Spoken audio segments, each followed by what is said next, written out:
Hello children, welcome to online video classes. In the last video, we have completed the third group of plants coming under kingdom Plantae. They were pteridophytes, in which we have studied all the general characteristics and also the classes included in them along with their examples. In my last video, I told you people that in my next video, I come up with the new group of plants with a very beautiful pictures. You can see back of me a wonderful picture which is talking about the next group of plants coming under kingdom Plantae. Yes, they are gymnosperms. In today's class, we are talking about the next group of plants. They are gymnosperms. In your previous classes, you have studied some of the characteristics related to gymnosperms. But now we'll study the detailed characteristics of gymnosperms with examples. Remember, the gymnosperms are commonly called as naked seeded plants. Remember, they are called as naked seeded plants because the seeds of these plants are not enclosed within the fruit wall. The seeds are not enclosed within the fruit wall. I am telling seeds, hence these are the first group of plants where you find there is a formation of seeds. Gymnosperms are the plants which are seed bearing plants, but the seeds are not enclosed within the fruit wall. Why there is no fruit wall? Why the seeds are naked? Because you know the seed is developing from the ovules. Seeds are developing from the ovules after fertilization. Likewise, the fruit wall is developed from the ovary. Fruit wall is developing from the ovary after fertilization. But remember, in the gymnosperms, the ovule itself is not surrounded by the ovary wall. Hence, as the ovules are not surrounded by ovary wall, ovule directly develops into the seed, but there is no fruit wall. Hence, we say ovules are naked. Remember, the ovules are naked before and after fertilization both. Before fertilization also, the ovules are not surrounded by the ovary wall, and after fertilization also, you don't find the fruit wall. Hence, we say the ovules are naked both before and after fertilization. Remember, usually even after the post fertilization events, means after fertilization also, the seeds are not covered by the fruit wall, means they are naked. They are naked seeded plants. Next, you can see one more beautiful picture of the plant coming under gymnosperm. They are cycads. Remember, cycads is also included in the gymnosperm. But these plants, how long they grow? What is the height until which they can grow in gymnosperms? Remember, in gymnosperms, you find the plants which are of medium sized. You can see the trees which are growing up to medium size, or there are some gymnosperms which may grow up to very tall. Means you can find the trees of medium sized or very tall trees, but there are some gymnosperms which are medium sized plants called shrubs. Medium sized trees you can find, tall trees you can find, or else even you can find the medium sized growing plants called shrubs. But there is one of the species included in gymnosperm. We call it as tallest tree species. We can grow how long they are growing. See their stem. Like this, in the gymnosperms, there is one of the species which grows a very long, it is called as one of the tallest species called giant redwood tree called sequoia. This is sequoia. Sequoia is the tallest tree species of the gymnosperm which grows very long. One of the tallest tree species of the gymnosperm is commonly called as giant redwood tree, because you can see its stem is very giant. It has spread to larger area and it appears red in color.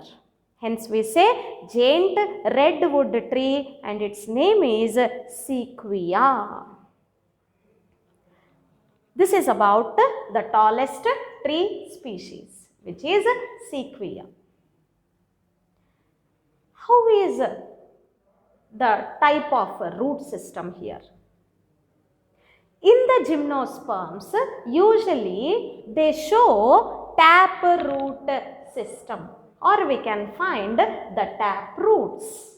In the gymnosperms, you find tap roots. Means there will be a primary root or a main root developing from the radicle, and on which you can find many secondary root and tertiary roots are arising. On the main root, many secondary and tertiary roots are arising. That we call it as tap root system. But there are some species of gymnosperms where the roots will show some special association with other microorganisms. Remember, some of the genera included in the gymnosperms show the root association with some microorganisms. To mention some examples. First one. You can see on the screen where the roots of the gymnosperms is associated with the fungi. The roots of gymnosperms associated with the fungi called mycorrhiza. We call it as mycorrhiza, which you have studied in the fungi. In biological classification, you have studied the mycorrhiza, where the fungi is forming an association with the roots of the gymnosperms. Example, Pinus. Pinus is the example for mycorrhiza where its roots are forming an association with the fungal filament, where both are getting mutually benefited. One more group of plants included in gymnosperms, where the roots are associating with the cyanobacteria,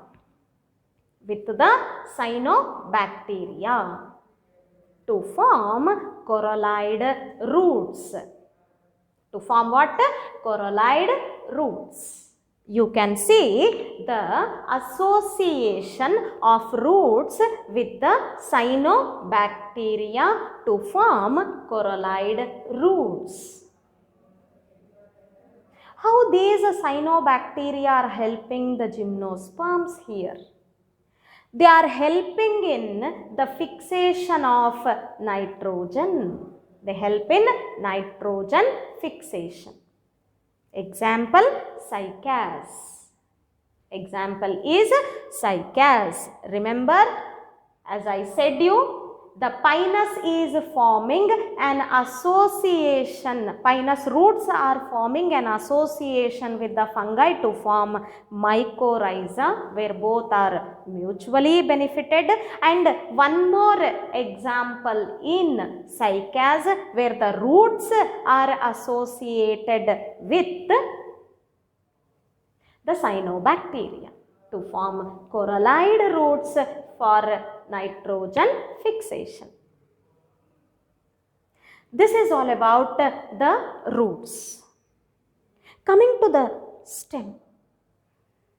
Let us study whether the stem of gymnosperms is branched or unbranched.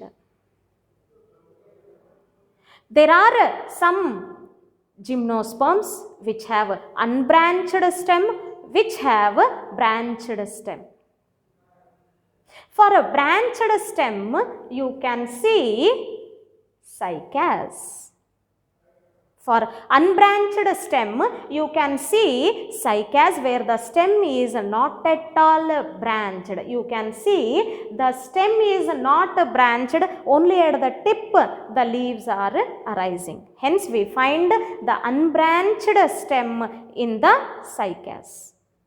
Unbranched stem in the cycas, whereas one more plant, that is pinus, or also you can take cedrus. I think you can observe many branches are arising from the stem of that beautiful plant. Hence, the stem is branched. For branched stem, you can take the example of pinus tree, or even you can take cedrus as an example. Cycas for unbranched stem, pinus and cedrus for branched stem. Like this, the stem of the pinus is branched and cycas is unbranched. Means in the gymnosperms, the stem may be either branched or unbranched. Coming to the leaves. The leaves may be either simple or branched, or compound, we can say. Simple or compound. Means if you take one leaf, it is having only one leaf blade. If only there is one leaf blade, then it is called as simple leaf. As you see in hibiscus leaf. Or else, sometimes what happens, there will be one midrib at the center. On either side of the midrib, the leaflets, small leaf-like structures are arranged. That we call it as a compound leaf. Both the type of leaves are found in the gymnosperms. Some are having just a simple leaf, having only one leaf blade, or sometimes you can find gymnosperms with compound leaf. Means one midrib on which either side of the leaflets are arranged. For example, you can take neem leaf. Neem leaf where there is one particular midrib, on either side of the midrib the leaflets are arranged. It is an example for the compound leaf, but both are included in angiosperms. Just to convince you people, I have taken an example of hibiscus and neem, but both are included in angiosperms. Just I made you to understand what is a simple leaf and what is a compound leaf. But remember, in the cycas, you can see there is one midrib like coconut tree. As you see in the coconut tree, there is one midrib on which on either side of the midrib you can find small leaflets are arranged.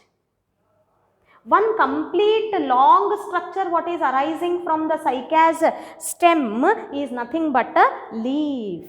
So, on the complete midrib many leaflets are arranged, that we call it as compound leaf, but specially pinnately compound leaf. Pinnately means on either side the leaflets are arranged. It's a pinnately compound leaf. In cycas you find pinnately compound leaf, and these leaves they persist or remain attached on the tree for few years. Remember, the cycas tree have the pinnately compound leaf which remain attached on the stem for several years. But remember, the gymnosperms are well adapted. The gymnosperms leaves are well adapted to the extreme conditions. Means they can sustain, they can tolerate the extreme conditions. Means they can withstand or they can tolerate the extreme conditions, maybe like the high temperature, high humidity, or even sometimes heavy wind blowing also there, no problem. Because they can tolerate, they can withstand the extreme conditions. They have the capacity to tolerate an extreme conditions, maybe high temperature, humidity, or even heavy wind blowing. Why? Because usually if you take some plants like conifers, means they form the tree which are like cone. They form the trees which are like cone.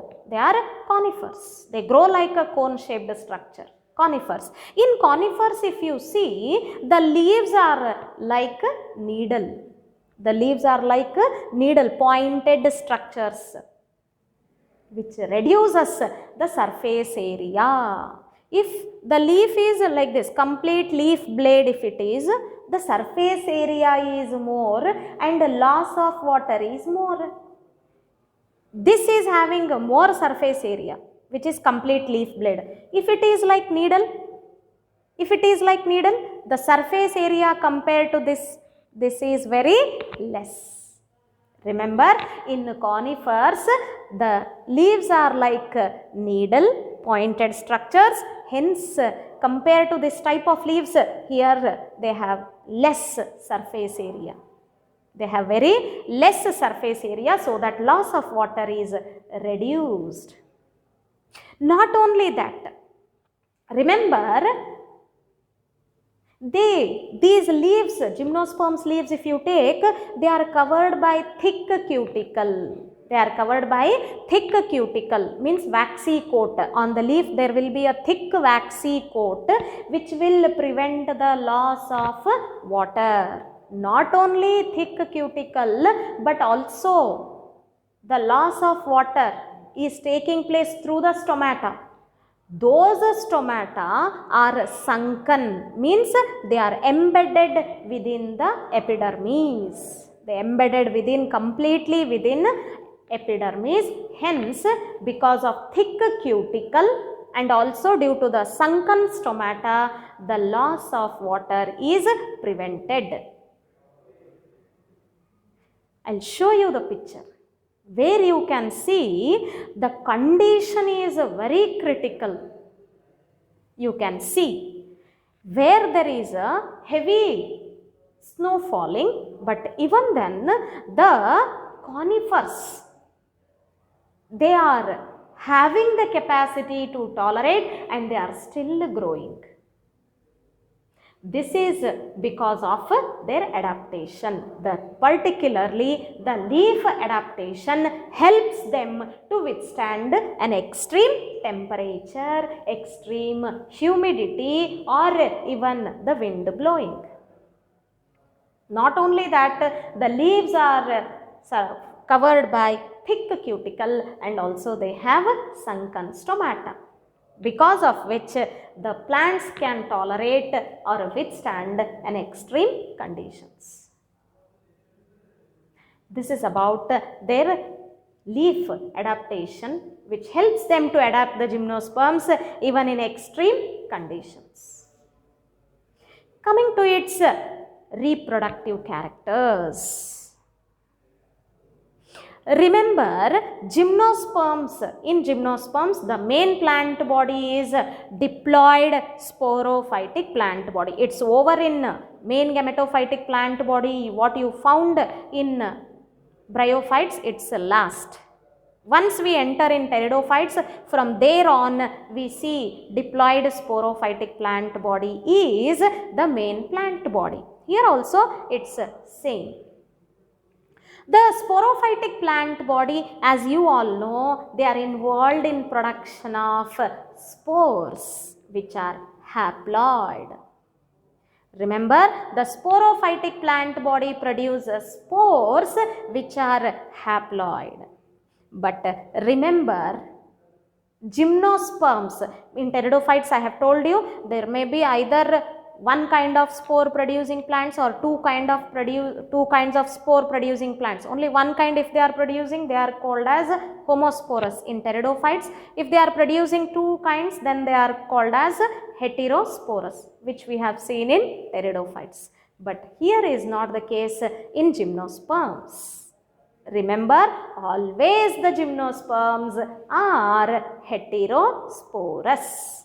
The gymnosperms are heterosporous, means yes, they produce two kinds of spores. Remember, they produce two kinds of spores.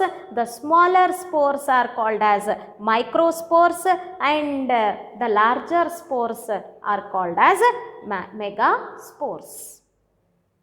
Smaller spores are called microspores, larger spores are called as megaspores. Like this, the gymnosperms are heterosporous plants. And where these spores are produced in the gymnosperms? In the gymnosperms, the spores are produced within a special structures called as sporangia. Microspores are produced within microsporangia. Megaspores are produced within the megasporangia. Remember, the spores in the gymnosperms are produced within a special structures called sporangia, wherein the microspores are produced within microsporangia and megaspores are produced within the megasporangia, where you can see the structures where the spores are producing within the sporangia and where these sporangia are arranged. These sporangia are arranged on the sporophylls. The sporangia producing spores are arranged on the sporophylls, means the leaf-like structure producing spores, which are arranged spirally on the axis. These sporophylls bearing sporangia are arranged on the axis. There will be one axis, and on the axis the sporophylls having sporangia are arranged spirally. This compact structure we call them as strobili or cones, which we also seen in pteridophytes. I repeat again, the sporangia are arranged on sporophylls. Many sporophylls are arranged spirally on the axis to form the structure called cones, or also we can call them as strobili. As there are two spores, hence two strobili or two cones are produced obviously. Remember, there are two kinds of spores produced in gymnosperms. Hence, there will be two types of cones produced in the gymnosperms. Let me clarify you. Microspores are produced within the microsporangia. Microspores are produced within the microsporangia, and those microsporangia are arranged on the microsporophyll. Microspores are produced within the microsporangia, and these microsporangia are arranged on the microsporophylls. The microsporophylls bearing microsporangia arranged on the axis to form the male cone or male strobili.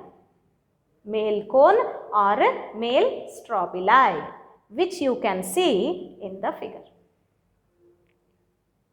Remember, I repeat again, usually the microspores are produced within the microsporangia. Microspores are produced within the microsporangia, and these microsporangia are arranged on the microsporophylls.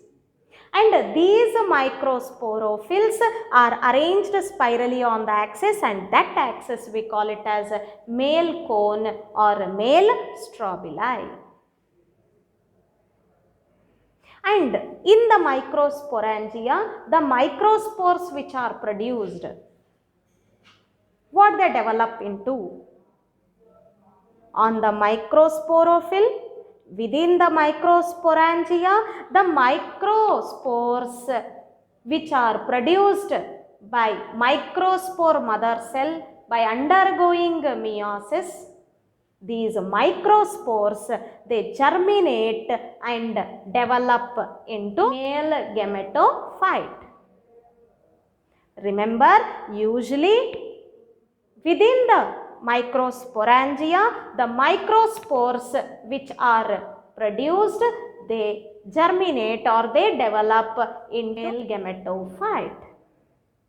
But remember, male gametophyte is not much developed, or we can say it is highly confined, or it is highly reduced, and it is limited in number of cells. Means it will be very small in structure. Male gametophyte which is developing from the microspores, it is highly reduced and confined very much to a less number of cells. And that male gametophyte which is developing from the microspore is called as pollen grain. Is called what?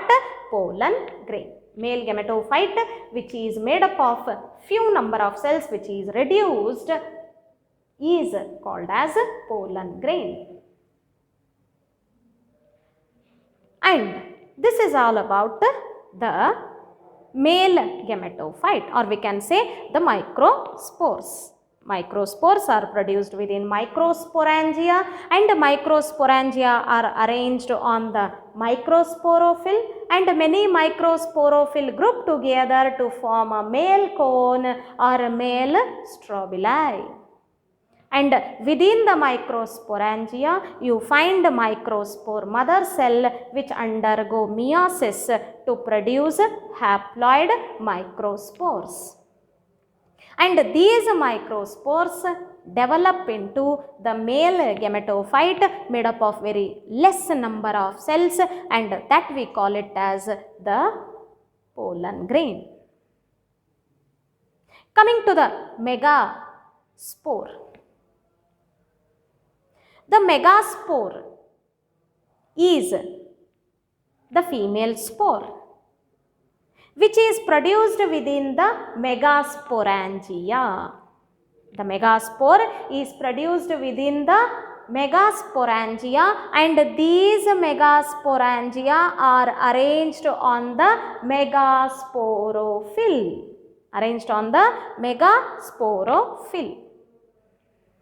Remember, the megasporangia is also called as ovule. Remember, the megaspore containing megasporangia is also called as the ovule. Means megasporangia are arranged, or you can say ovule are arranged on the megasporophyll. Remember, the megaspore present in the megasporangia or ovule arranged on the megasporophyll, and these megasporophyll they group together to form the female cone or the female strobili or megasporangiate, or also called as megasporangiate, which you can see in the picture where you are clearly see the size of the megasporangiate, wherein the male cones were smaller in their size, but you can see the female cones are much larger in their size. Remember, the megasporangiate is consisting of many megasporophylls on which megasporangia or ovules are arranged. Remember, like this, there are male cones and female cones. There are male cones, or we can say male strobili, and female cones or female strobili.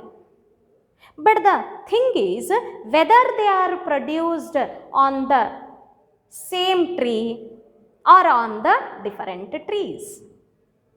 But in some gymnosperms, you can see they may be produced on the same tree or in different tree. For example, you can find in the pinus. Remember, in the pinus, both male and female cones or male and female strobili are born on the same tree. Remember, in the pinus, both male and female cones are produced on the same tree. But this is the case with another plant, that is cycas. In cycas, the male and female cones or male and female strobili are born on the different trees. Male and female cones are born on different trees. Example, cycas. Pinus is an example where you see both male and female cones are born on the same tree, but cycas you can find both male and female cones are born on two different trees. One is a male tree, another one is a female tree. Male tree will be having male strobili, female tree will be having female strobili. Then how is the development of the megaspore, or how is the formation of megaspore in the megasporangia, which is also called as ovule? Remember, megasporangia, which is also called as ovule, is having one nutritive tissue. Inside the ovule there is, or within the megasporangia, there is a nutritive tissue called nucellus. Among that nucellus, one of the cell of nucellus will undergo differentiation.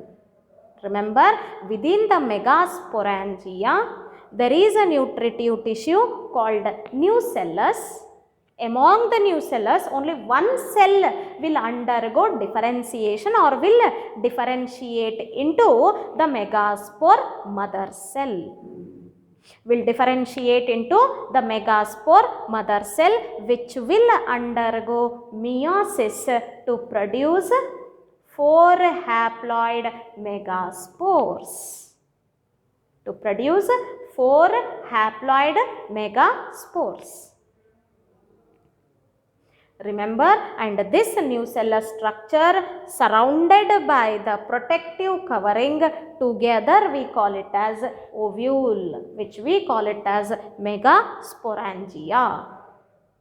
That is also called as megasporangia or ovule. What actually the ovule or megasporangia is consisting of? Inside you can find a nucellus and surrounded by the protective layers or protective coverings, together we call it as the ovule or megasporangia. And within the megasporangia, one of the cell of nucellus differentiate into the diploid megaspore mother cell. And this megaspore mother cell will undergo meiosis to produce haploid megaspores.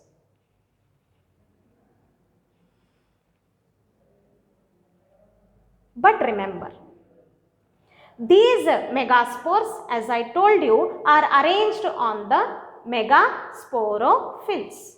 They are arranged on the megasporophylls, and these megasporophylls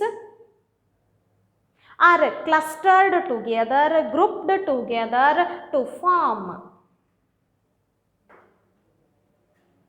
the female cone or female strobili. Like this, the female cone is formed or female strobili is formed. What happens further development? Usually you see the gymnosperms are having the female sex organ, that is archegonium or archegonia as a plural. But they don't have the antheridium. Like this, you can find the archegonium or you don't find the antheridium in the gymnosperms. Let us study how the development takes place of the female gametophyte. I told you within the megasporangia or ovule, the megaspores are produced. What happens to this megaspore? One of the megaspore will develop or become or will undergo the multiple division to form the multicellular structure called female gametophyte. This female gametophyte, which is produced within the ovule, will remain retained within the megasporangium, or we can say ovule. The megaspore, one of the megaspore which is produced among 4 megaspore, only one megaspore will develop into the female gametophyte and it gets remain or retained within the megasporangium. But remember, when you compare to bryophytes and pteridophytes, here, as I told you initially itself, the gymnosperms are little bit developed because these are the seed bearing plants.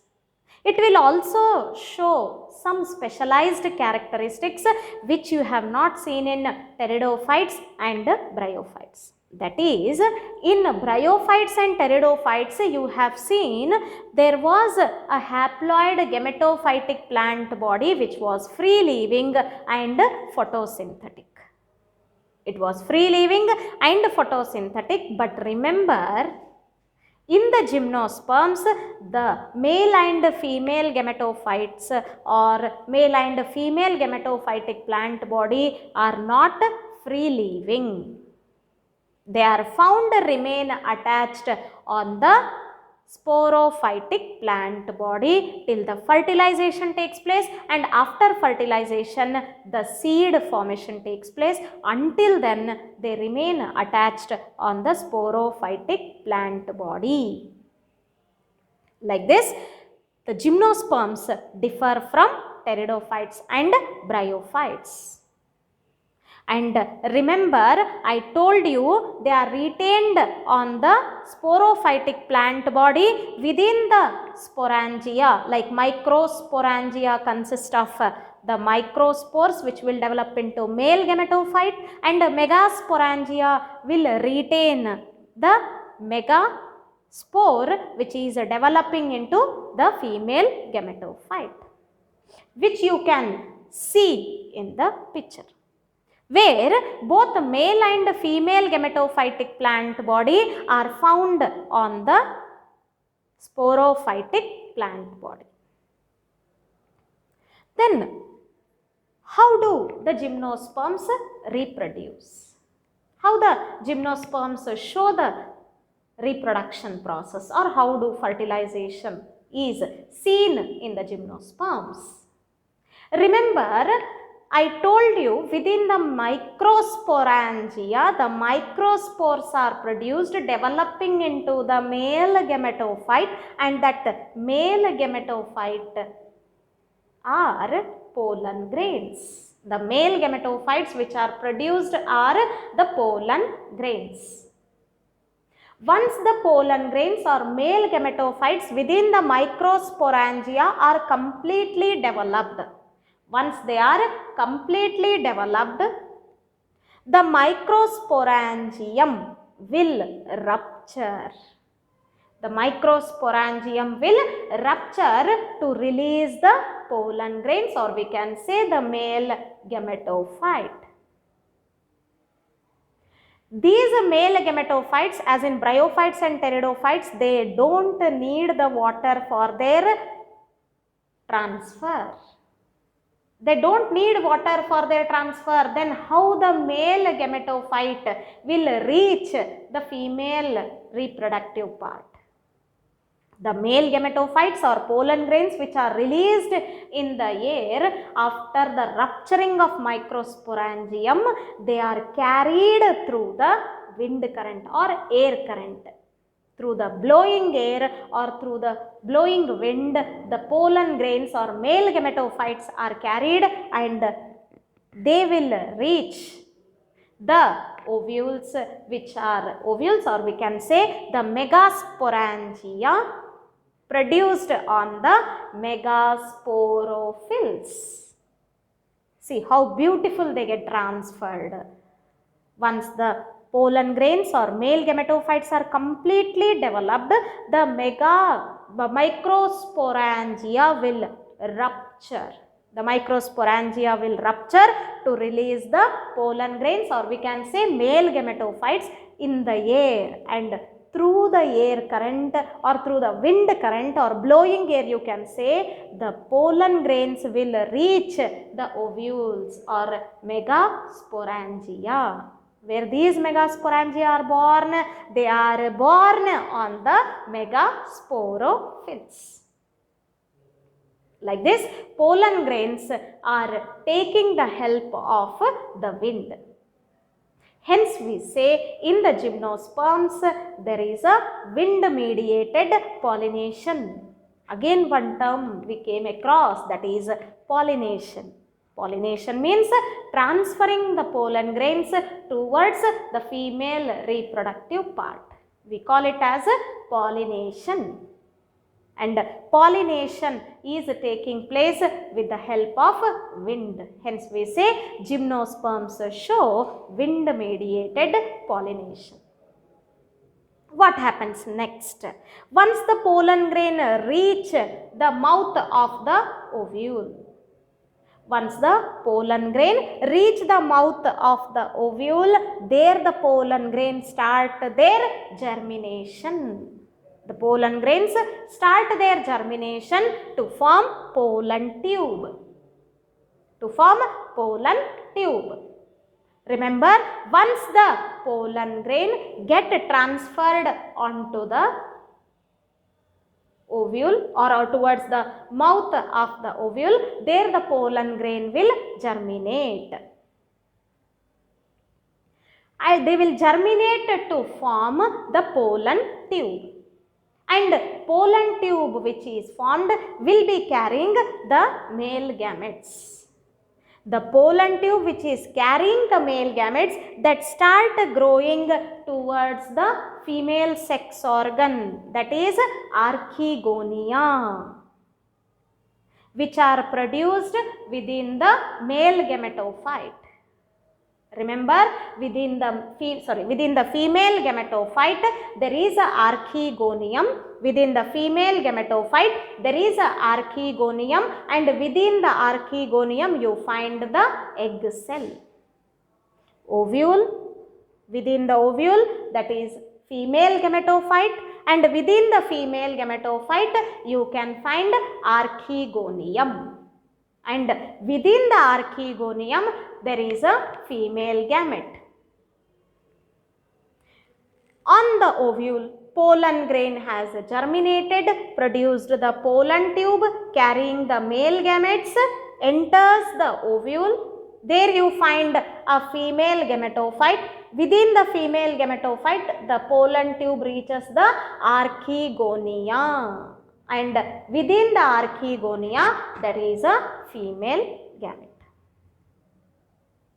Remember, you can see the picture where the air is carrying many pollen grains towards the female cone.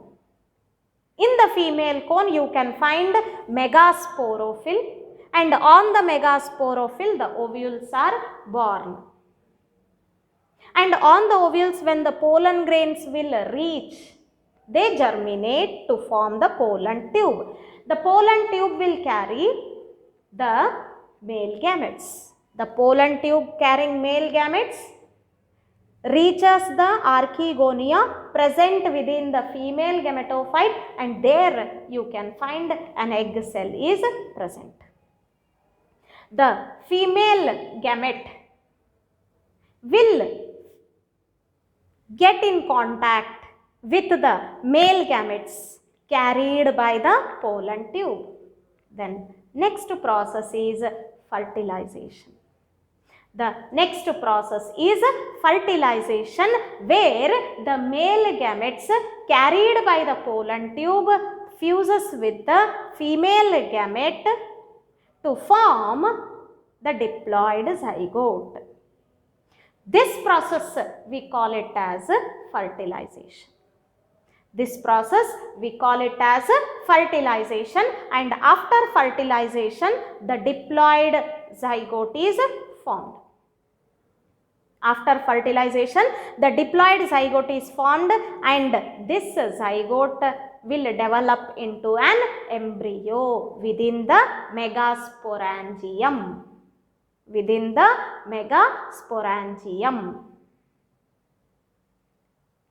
Remember, once the male gamete fuses with the egg cell within the archegonium, diploid zygote is formed, and that zygote will develop into an embryo within the megasporangium. And this megasporangium, which we also call it as an ovule, develops into the seed.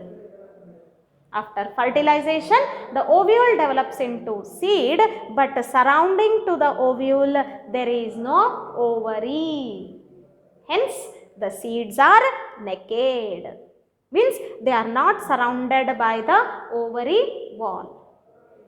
Fruit wall is not formed surrounding to the seed because the ovules were not covered by the ovary wall. Hence, we say the seeds of gymnosperms are naked. This is how the fertilization takes place in the gymnosperms that leads to the formation of zygote, develop into an embryo. Slowly the megasporangium will develop into the seed, and these seeds can be sown to develop beautiful plants. Let us study how beautiful plants are produced. in the gymnosperms by seeing some of their pictures, by taking their examples. The first example, you can see the beautiful picture. Yes, this plant is cycas. The picture what you are seeing is cycas. Let us study the second example. Yes, needle-like leaves. Pointed needle-like leaves. Yes, it is pinus. This is a pinus tree which is having a needle-like cells. So, needle-like leaves, we also call them as acicular leaves. Pinus is the tree as a second example. The third example is on your screen. The third example what you are seeing is the ginkgo. The third example what you are seeing on the screen is ginkgo. Like this, first you saw cycas, second one was pinus, and the third one what you are now seeing is ginkgo.